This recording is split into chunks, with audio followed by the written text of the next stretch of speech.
one early in this one. Yeah, pretty lengthy little sequence, but works out for Mississippi State. And you and I kind of talked about it with just that situational base running, the kind of tricky things that Mississippi State likes to do. And if you're Texas, kind of just need to be disciplined and don't try and force it. If Bernardini wanted to steal second, give it to her, because you try and make that out, there's a chance Edwards scores, and that's exactly what happens. I'm not sure that's exactly what head coach Mike White early dialed up in that scenario.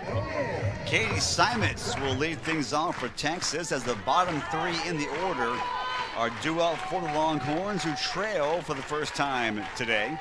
1-0, Bulldogs on top. It'll be Simons,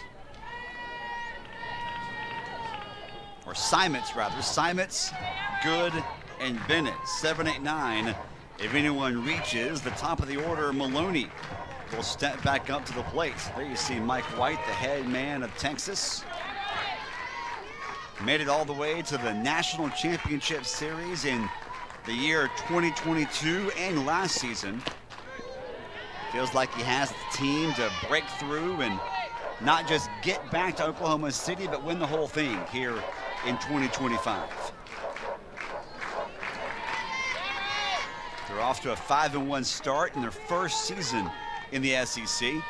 Lost one game in a 3-game weekend series at Florida and swept Auburn. Simons pops it up on the edge of the grass at second base. Morgan Stiles makes the catch for out number one.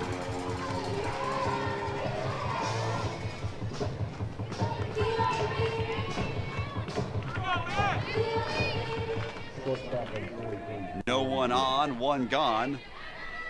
Leanne Good, the shortstop, steps up for the first time today. Right-handed hitter. A .348 hitter batting in the 8-hole. That's how good and deep this Longhorn lineup is.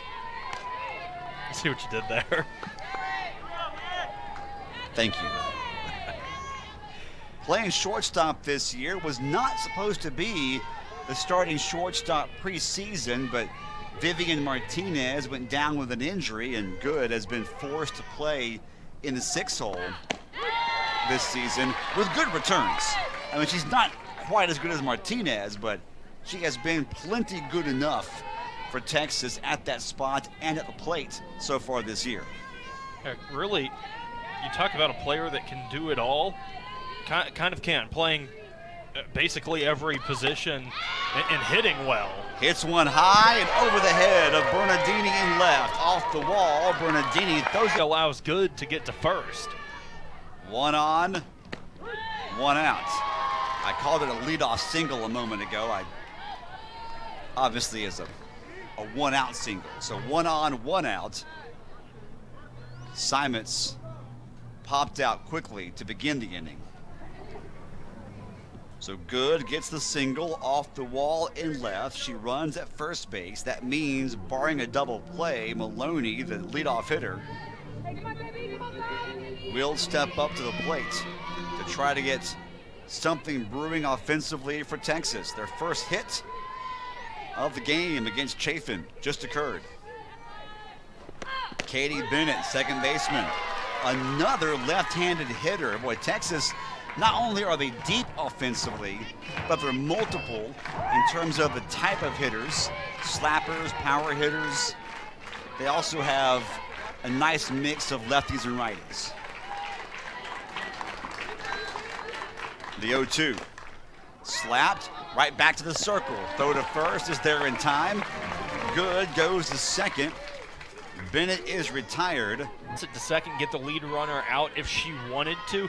Not sure the double play would have been there, but you're in that situation where getting one out puts two on the board, and you just need one more to get out of the inning. So I think a good heads-up play from the Mississippi State ace.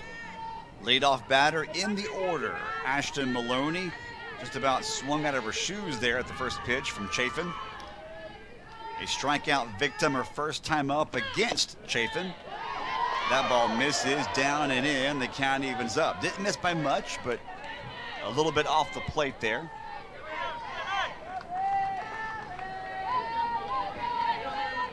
Maloney leads the team with 49 base hits, has driven in 16 runs.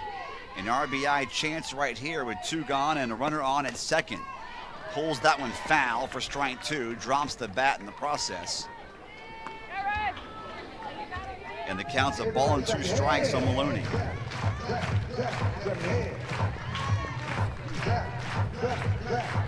A .517 on base percentage, has drawn 13 walks to go along with those 49 base hits. Good at second. And that's off the outside part of the plate, and the count goes even 2-2. Got a good crowd here on hand at News Park for an earlier than expected start time. Because of some rain that's going to move into the area tomorrow. We're playing a doubleheader today, a day-night doubleheader. That ball on the ground. Throw to first is there in time. Edwards, what a good job. She retires Maloney. Again, Dogs still lead by 1. You have schools from the West Coast, now in the Atlantic Coast Conference. And I don't know about you, Cody, I'm still trying to make sense of it all. Yeah, I would have to agree. I mean, it's just kind of a weird reality to live in. And I mean, you understand why it happened and everything. And I remember in the past couple of years, everyone's saying it's the Pac-12 really that good. Well, you take a look at those teams in the conferences they're in now, and kind of feels like they're excelling in those conferences. Especially in sports like softball, where that conference was right there with the SEC as the 2 power leagues in America. Perhaps the weirdest thing, the California schools being in the Big Ten and the ACC. Yeah, I can't imagine that's easy. I mean, all the travel and it's a tough situation. I imagine it wears you out. It's a logistical nightmare. Check swing as that ball goes off the handle of the bat, and Hull will have the count full at 3-2. 1-0. Mississippi State leading Texas here in the bottom of the 3rd. Hull, Styles, Sacco. 8, 9, and leadoff hitters in the order due up for State. Line drive, but it's foul by a couple of feet.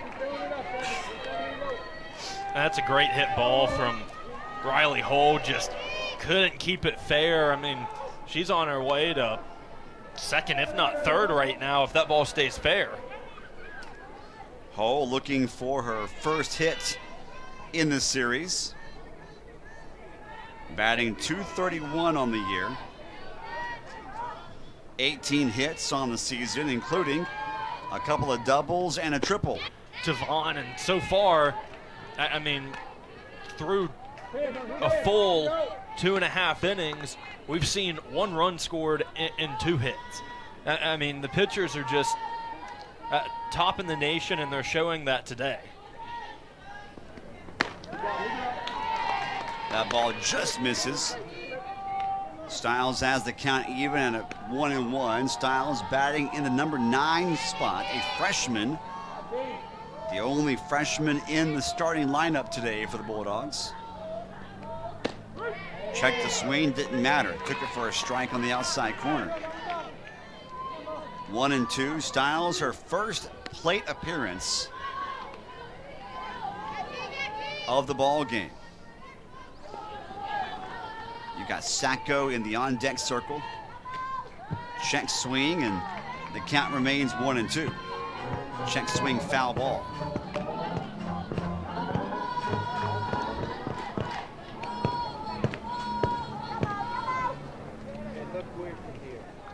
Tegan Cavan, so far through 2 1/3, has given up 1 hit and Morgan Styles, not the best start this year. Still a long way to go, though, only in the bottom of the 3rd as the top of the order hitter, Sacco, steps in for the 2nd time today. She struck out looking her first time up against Cavan in the first. Stiles, the first home run of the ball game for either team, her 4th of the season. And the 9-hole hitting freshman, Stiles batting in the number 9 hole, a bit of a misnomer because she's hitting well over 300 on the season, but still, that was not exactly my candidate for who would have the first home run of the weekend for either team, the freshman Morgan Stiles. I think that's what a lot of people kind of are thinking as well, but you're Mississippi State, or really head coach Samantha Ricketts, you wouldn't have it any other way. That ball taken for a strike as Sacco was taking all the way right there with a 3-0 count. So now a hitter's count, 3-1 to Sierra Sacco, who has 6 home runs on the season. That's 3rd most on the team. Lines one into left center. Sierra Sacco able to get on base as well, and then you got to deal with Nadia Barbary, then Jessie Blaine. Just this is the position you want to be in if you're a Bulldog. The Bulldogs have 3 hits as a team, and they are seeing the ball well here in the first 3 innings against one of the better pitchers in the SEC. Barbary fouls that one off. A drop ball for strike 1. Barbary popped out to second base her first time up. Batting just under 370 on the season. 7 home runs, which is tied for 2nd most on the team. Downstairs, and the count evens up 1-1. Sosa and Sells each have 8 home runs for State. Then Edwards and Barbary have 7 home runs each, followed by Sacco's 6 home runs.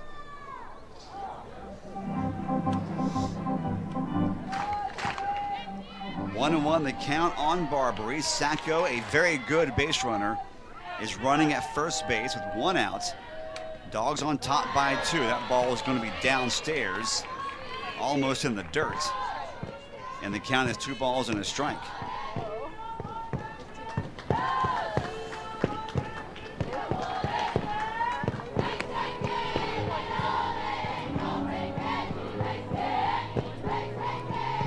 Timeout is called as coaches Taylor and Singleton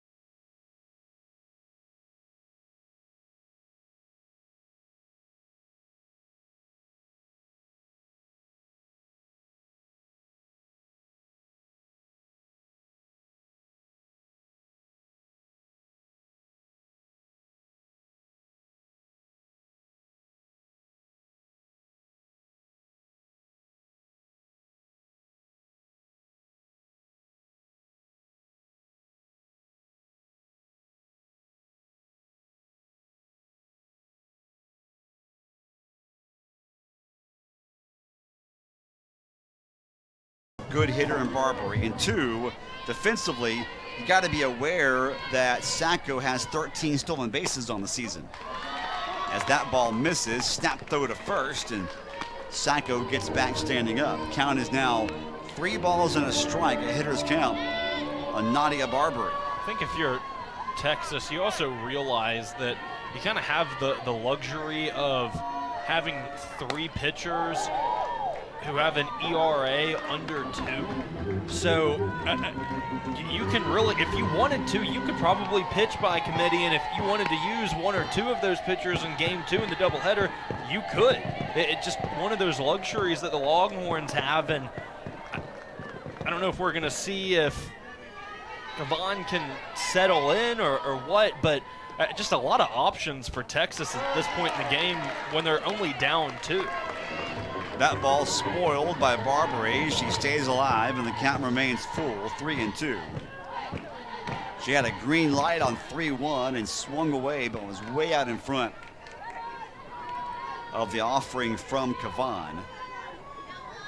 hit it a country mile, but it was a strike 2. Oh, it's a big time swing and a miss, and then Atwood throws one towards second and pegs Tavon in the back. Ended with an interference call on Barbary and what was going to be a stolen base for Sacco, so a missed opportunity there to add some more offense, but she's got to be thrilled so far with her offense being opportunistic and her pitcher and defense right now playing great. Yeah, this is one of those games where you're not going to have a lot of opportunities. So the ones that you have to capitalize on. And so far, I think Mississippi State has done a pretty solid job at that. Maybe a couple of things you would have liked to change and made a little different. But I think as you head into the top of the 4th inning, it's hard to argue or be mad about a 2-run lead, especially when Raylan Chafin is playing the way she is. Chafin facing Henry, Scott, and Atwood, the 2, 3, and 4 hitters. Dangerous portion of the Texas lineup here in the top of the 4th inning. Strike delivered there to Caden Henry. Left-handed hitting outfielder for the Longhorns.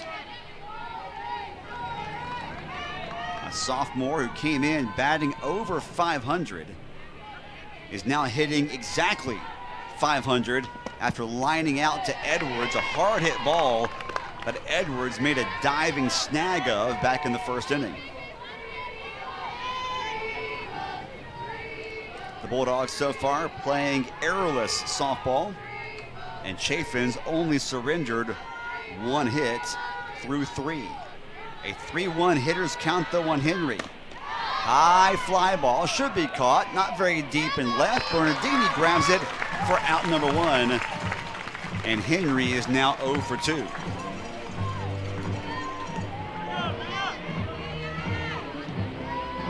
I think this is kind of one of those times you need to see some composure from Texas as well. This is going to be the 2nd time the lineup is going through facing Chafin, and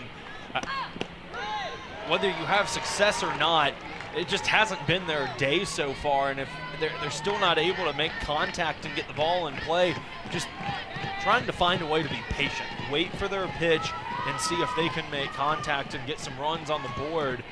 It's not an easy task, but you get to number 1 in the nation by playing that way. They just have to find another moment to do that. A good swing right there, just a tad late for Mia Scott, the 3rd baseman for Texas. 0 for 1 today, a ground out to Stiles at second, her first time up to end the 1st inning. Batting .455 now on the season. The 0-2. That's a breaking ball that, a change of speeds pitch, rather. I think another thing to look at, too, is the success Raylan Chafin has had in these first couple of innings. When we see her start games and go the distance, she's usually tossing way more than 100 pitches. And yeah, 1 out in the 4th, and is just now at that 50 pitches thrown mark. She gets another strikeout, but she's just been consistent and quickly getting out. Everything right now working for Chafin, and it'll be really intriguing to see how Texas adjusts as they do, as you mentioned, Cody, go through the lineup a 2nd and then a 3rd time against her. When we talk about the top of the lineup for Texas being so dangerous, 1 through 3 are 0 for 6 at the moment, but again, those top 5 coming into this one batting over 400. It's not an easy task, and if Raylan Chafin can continue to deliver and verse that top 5 at least through their first 2 times up, have them go 0 for 10, that's a huge plus for the Bulldogs. 1-1 the count to the catcher Atwood. High fly ball, a moonshot. Bernardini underneath it, calls for it and makes the catch. And that's an inning that goes 1, 2, 3 again. Coming up, we're going to hear from Texas head coach Mike White. His team trails by 2 in the middle of the 4th. down in the middle innings of a ball game like they are today. You talk about that they've won a lot of games this season, last season. Coach Mike White has won a ton of games in his career as a head coach. I mean, obviously, you don't like to be down in a game, but he knows the situation. He's been there. He knows how to rally his team and get themselves back into it. And it's not a 10-run deficit. It's 2 runs. Kavan is back in the circle. Tegan Kavan gets the line out off the bat of Jesse Blaine. Blaine has been retired quickly now in 2 at-bats. We have not had the chance to even talk about her yet because she's come up and has gotten out quickly earlier in the ball game, and now here in the 4th, she lines out to Bennett at second. It brings up Kylie Edwards. She was the first Bulldog to reach base safely against Kavan. That was back in the 2nd. A bloop single that dropped into center field. Has her average now up above 320 as she continues to have offensively and defensively a really good sophomore season. No sophomore slump for Kylie Edwards. It took her a little bit of time to get into this groove. Didn't have a great start to the season by any means, but really has started to find her way, got her batting average up, is able to hit the deep ball, and yeah, she's been great hitting the ball, but also a terrific defensive player as well at shortstop. We've already seen her flash that glove at short. Today, a big diving stab to rob Henry of a base hit back in the 1st, and then a good job to get the final out of the last inning on a would-be slap attempt. High fly ball, deep but drifting foul. It will go out of play, but it's in foul territory. So Edwards gave that one a ride. Talked about it a minute ago, and there she is, flashing that power. Tried to go left field, put another run on the board for Mississippi State, and just a couple of feet out of play. Kylie Edwards can be a very dangerous player. 7 home runs to go along with 7 doubles. 14 extra base hits. Hits one on the ground, out to her counterpart at short. Low throw, but a good job by Mitchell at first to dig it out of the dirt. And out at first base is Edwards for out number 2.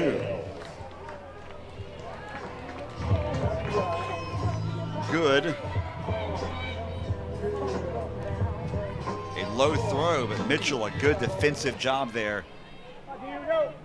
to retire Edwards for the first time today. No one on and 2 gone for Kiara Sells, who hits one right back to the circle. Kavan knocks it down, picks it up, throws to first, and 1, 2, 3. She retires State quickly in the 4th inning.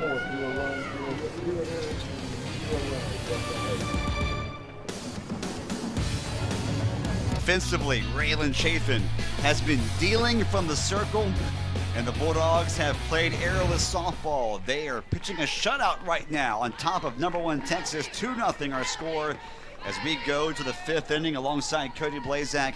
I'm Anthony Craven. This one has been, I think, even better than advertised so far through 4 innings. Yeah, I think coming into this one, we knew there would not be a whole lot of hitting, a whole lot of runs scored, or at least on paper, that's what it felt like. And so far through 4, that is the case. And I mean, there's a total of 4 hits in this game, only 2 runs against 2 of really some of the top hitting teams in the SEC and the nation. Texas just 1 of 13 as a team against Chafin. Mitchell trying to change that right here. Jolie Mitchell, the first baseman for the Longhorns, a right-handed hitter. 0 for 1. She struck out swinging her first time up back in the 2nd. Still batting, though, over 400.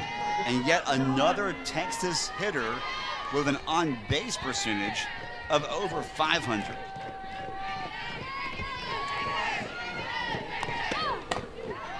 Little excuse me swing. Hits one over. I'm not sure we've given enough credit to the outfield, though. I mean, the infielders, the outfield, all of it really making solid quick plays, whether it's Barbary, Edwards, Styles in the infield, just making quick throws to first. We haven't seen much from the outfield, though, besides Bernardini earlier in the game making the quick relay throw. There just hasn't been much that has gone out there. Yeah, the few balls put into play by Texas have been mostly on the ground as Katie Stewart steps up.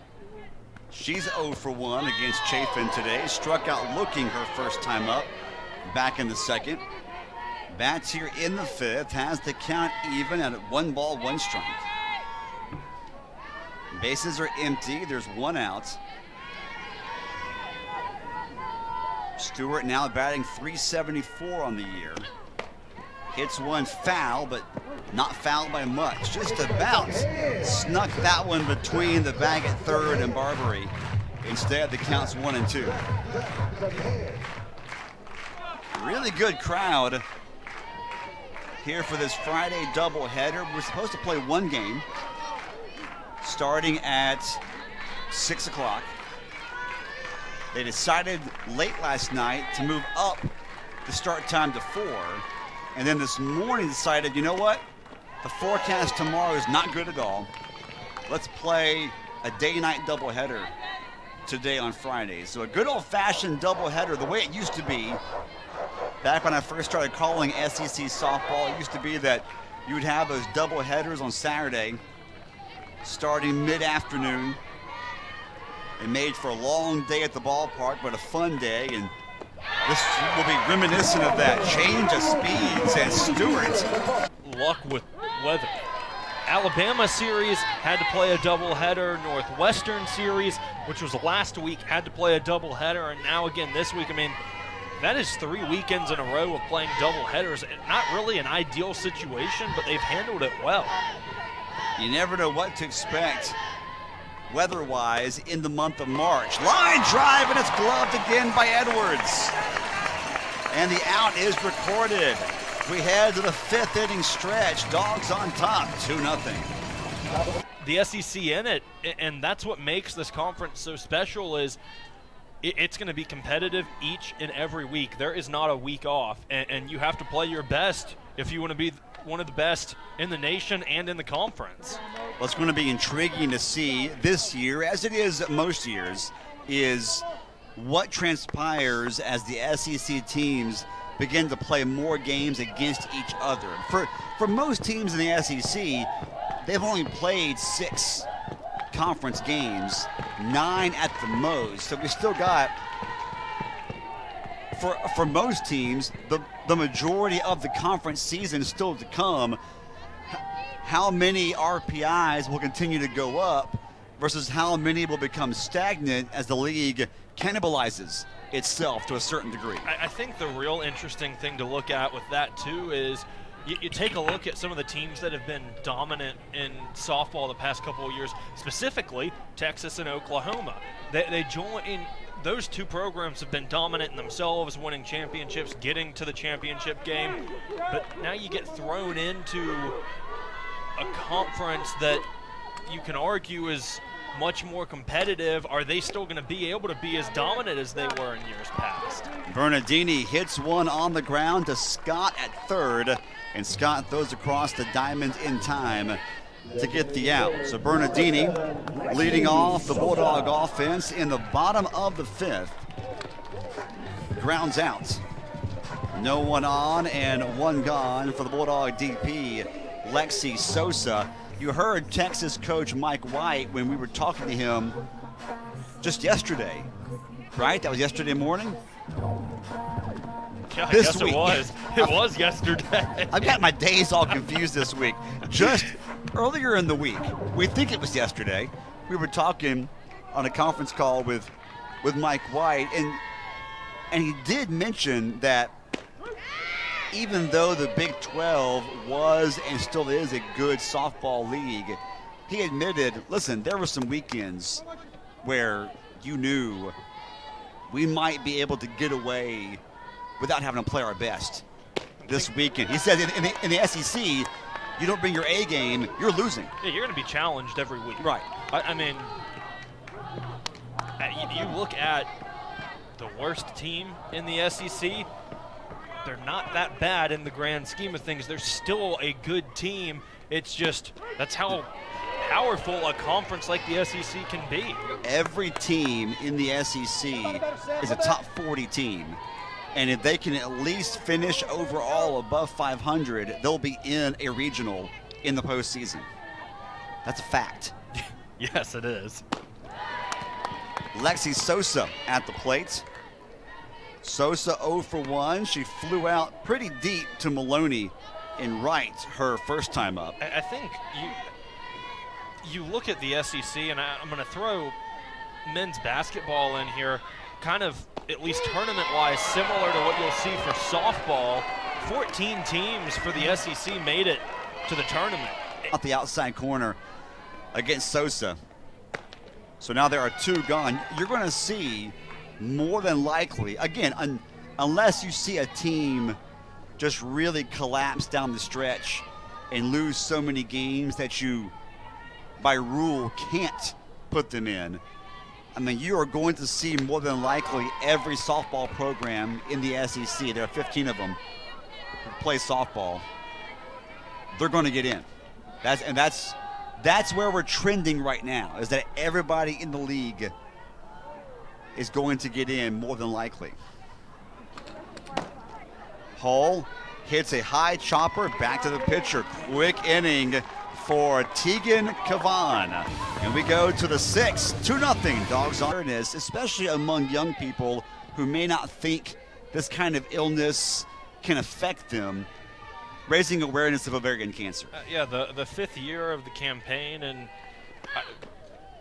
when all of that teal is worn usually happens on that second game, the Saturday game, which will be Sunday now for these teams with being a doubleheader today and the weather tomorrow. But you can even, there it is on Kylie Edwards, and you take a look at the catcher, Jesse Blaine. Opportunities when you get them, and Leanne Good is able to do just that. I'm sure Texas felt like coming into this inning, they had to get at least one to avoid being down by multiple runs, or to at least try to avoid being down by multiple runs in the 7th against Chafin. Huge swing right there by Good. I don't think it was a do-or-die inning, but I think it was one that you get a run, you feel a lot more comfortable and you can breathe just a little bit. Makes a huge difference. Now you got Bennett up there, the 9-hole hitter, and that very dangerous top of the order is waiting in the wings with Maloney and Henry. Katie Bennett, 0 for 1 today. Grounded one back to the pitcher, her first time up in the 3rd. Bats here in the 6th with a 1-1 count. That ball comes up and in, almost hit her. 2 balls and a strike. So now how does Chafin respond after giving up her first run of the entire game? Got to stay calm, and I'm not sure that's really what you're thinking about at this point. I think you're wondering, we got top of the lineup coming back up after this. It'll be their 3rd time facing Chafin.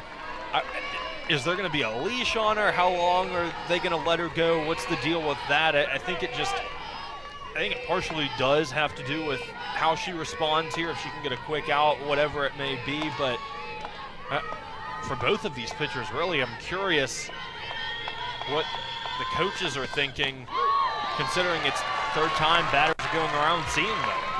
Strike is called, so the at-bat continues. Count is now full on Bennett. A .347 hitter on the year. In 75 at-bats, has 26 hits. In this, her 34th start of the year. Has started all but one game this year for Texas, as she draws a walk, the first walk of the ball game issued by Chafin. So the first run followed immediately by the first walk, and now for the first time all game, some chinks in the armor showing up for Chafin, as Everett, the lefty, is warming up for the Bulldogs in the bullpen, and time is called by pitching coach Taryn Mowat McKinney. I mean, even when they're having a conversation out there, you can't see it now, but Braylon Chafin just shaking her head up and down. Still all business, letting Taryn Mowat McKinney just kind of get her back in that right headspace. But you see what pitching coach Taryn McKinney has done this season in her tenure here. Just wow. And was a great player at Arizona on a national championship team about 20 years ago. Her second season in Starkville, and she has turned around the Bulldog pitching staff. During the offseason, she said, I want to get Raylan Chafin in Starkville. Samantha Ricketts said they had one phone conversation, Chafin and Moat McKinney did in the offseason when Chafin made it known that she wanted to transfer.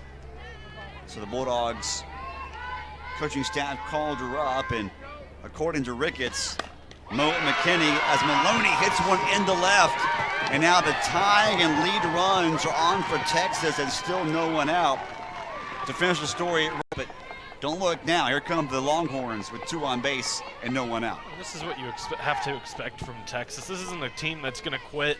Again, they're number 1 for a reason. If you're Mississippi State, you just have to play smart, limit the damage, get out of the inning. You've got a couple at bats coming your way. Take advantage, try and score runs then.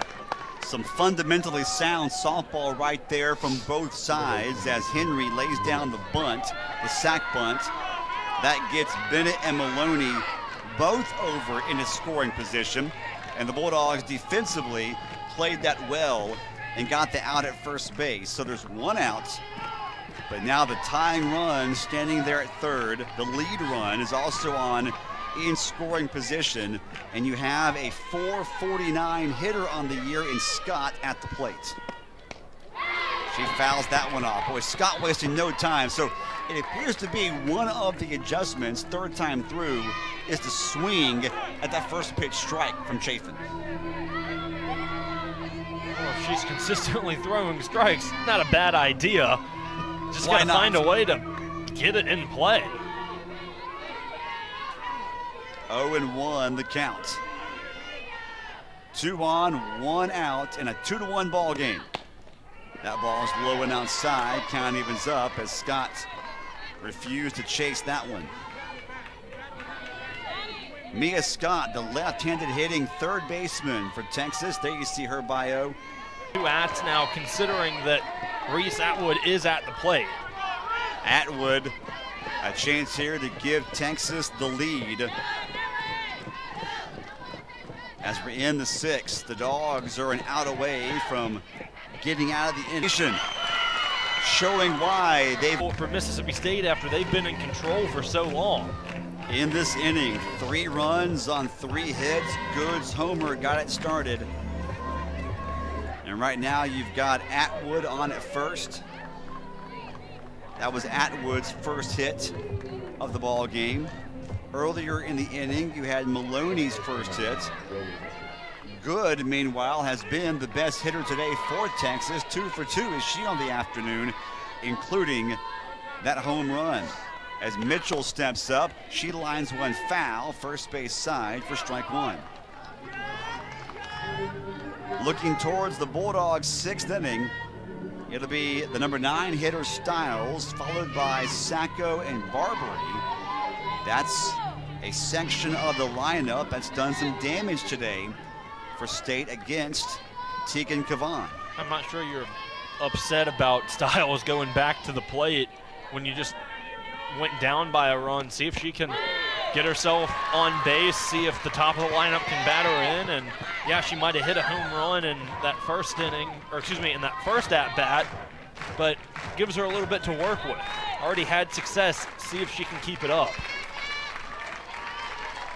An 0-2 count to the first baseman Mitchell with Atwood on at first. That's low and away. 1 ball, 2 strikes to count. Mitchell today 0 for 2. She struck out swinging back in the 2nd and grounded out to Barbary at 3rd, her last time up in the 5th. A 3-run 6th inning has given Texas their first lead today. Ground ball, gloved at first, but it went foul. kicked up just enough chalk before getting into the glove of Hull that it goes to foul. A break for Texas.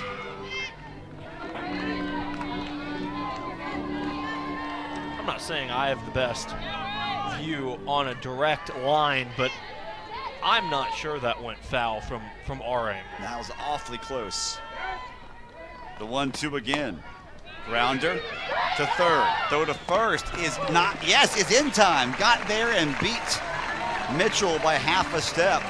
The inning is over. The Longhorns, though, score 3 runs on 3 hits. They lead by 1.